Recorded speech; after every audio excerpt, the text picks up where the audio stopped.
Salut à tous, c'est Gabriel pour Follow Android, j'espère que vous allez bien, c'est un plaisir de vous retrouver. Aujourd'hui je vais vous faire une petite présentation du LG G5 qui vient tout juste d'être annoncé, donc on ne perd pas de temps, on va tout de suite commencer avec le design de l'appareil. Donc on est sur un écran qui fait 5,3 pouces, c'est un écran Quad HD avec des bordures qui sont plutôt correctes, un design arrondi. L'écran vient bien épouser le cadre en métal car c'est une des grosses nouveautés de ce G5, c'est son design qui est en métal unibody. Donc voilà, terminé le cuir ou le plastique comme sur le G4. On a un design 100% métal, on a le logo qui est juste en dessous. Là on a le lecteur d'empreintes qui sert également de bouton Home. Donc on a toujours le bouton Home à l'arrière du téléphone, mais on a plus les touches du volume qui ont été déplacées sur le côté. Je termine à l'arrière avec la double caméra. Donc on a une caméra de 16 mégapixels et une autre de 8 mégapixels. Vous allez voir tout à l'heure à quoi ça sert. Ça sert en fait à faire des prises de vue grand angle. On a également le laser autofocus, le flash LED comme on en a l'habitude. Sur la tranche droite, on a simplement une trappe qui accueille la carte nano SIM ainsi que le port micro SD. Sur la tranche gauche, donc la touche de contrôle du volume et ici là un petit bouton que je vais vous montrer tout à l'heure qui va en fait servir à ouvrir la trappe, car oui, il y a une trappe qui permet de rendre la batterie amovible mais également d'ajouter différents modules que LG a présentés. Je suppose que vous avez vu ça sur le site. En dessous, on a les trois petits trous pour le haut-parleur. Un micro pour la réduction du bruit et ce qui est caché ici par ce petit bitogne blanc, c'est la prise micro USB 2.0, donc c'est une prise USB type C. Alors je vais vous montrer tout de suite comment on retire cette batterie. Donc vous allez ici sur le côté gauche, vous appuyez un petit peu comme ça sur la trappe et ça va la déloquer et hop, vous avez juste ensuite à tirer. Donc ça c'est la batterie qui fait 2800 mAh, qui est donc amovible et qui a la particularité en fait de pouvoir se connecter avec d'autres modules. Il faut savoir que cette batterie, on peut également la retirer pour l'utiliser avec un autre module. Donc en fait, vous avez simplement à appuyer comme ça, à tirer un petit peu et la batterie, vous allez pouvoir la fixer sur par exemple le module caméra qui a été présenté. Et une fois que vous ajoutez donc le module caméra et la batterie, vous pouvez tout réinsérer directement dans le LG G5. Et ça vous donnera beaucoup d'options pour la photo, donc je vous ferai une vidéo séparée pour vous présenter le module caméra.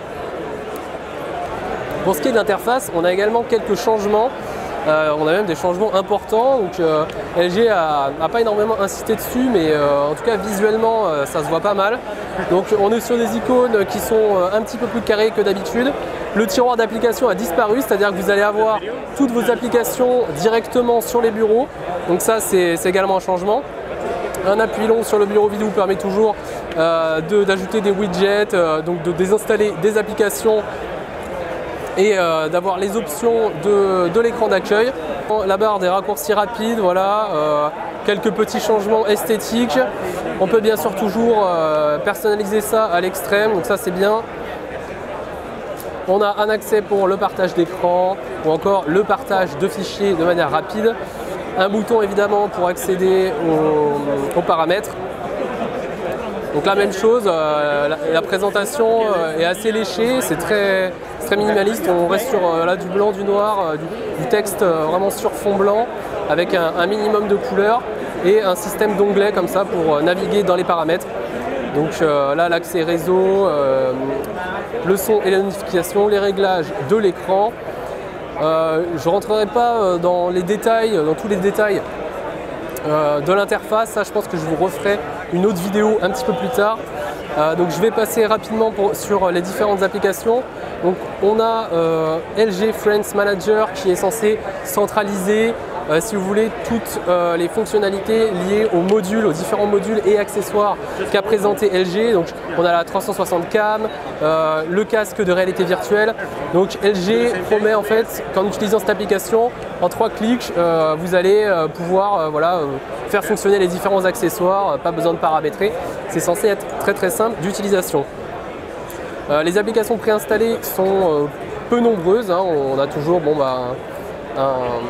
un gestionnaire de fichiers, la météo, la calculatrice, la radio FM, voilà, rien de vraiment très surchargé. Ici donc l'application musique. Je ne vous ferai pas écouter tout de suite la qualité du haut-parleur parce que c'est vraiment très bruyant ici, ça ne serait pas représentatif. Je vais m'attarder un petit peu sur la caméra, donc, qui est vraiment intéressante. Alors le LG G4 avait déjà une très bonne caméra, il n'y a pas de raison que le G5 fasse moins bien, mais on a quand même de nombreuses nouveautés. Donc là je suis sur le mode automatique, donc c'est-à-dire l'interface est en mode automatique. Je peux passer en mode simple, donc qui épure complètement l'interface. Et il y a également toujours le mode manuel, donc qui correspond en fait à un mode pro, où là vous avez la main sur vraiment beaucoup de réglages, la balance des blancs, les ISO, l'ouverture, enfin vraiment beaucoup de choses. Toujours le format RAW qui est supporté. Donc évidemment ça prend plus de place, mais dans la mesure où il y a une extension de mémoire possible avec une carte micro SD pour supporter les 32 Go de mémoire interne, ça pose pas de souci. Et donc je vais vous montrer la nouveauté qui correspond en fait à ces deux capteurs. Donc, comme je vous disais, il y en a un qui fait 16 mégapixels et un autre qui fait 8 mégapixels.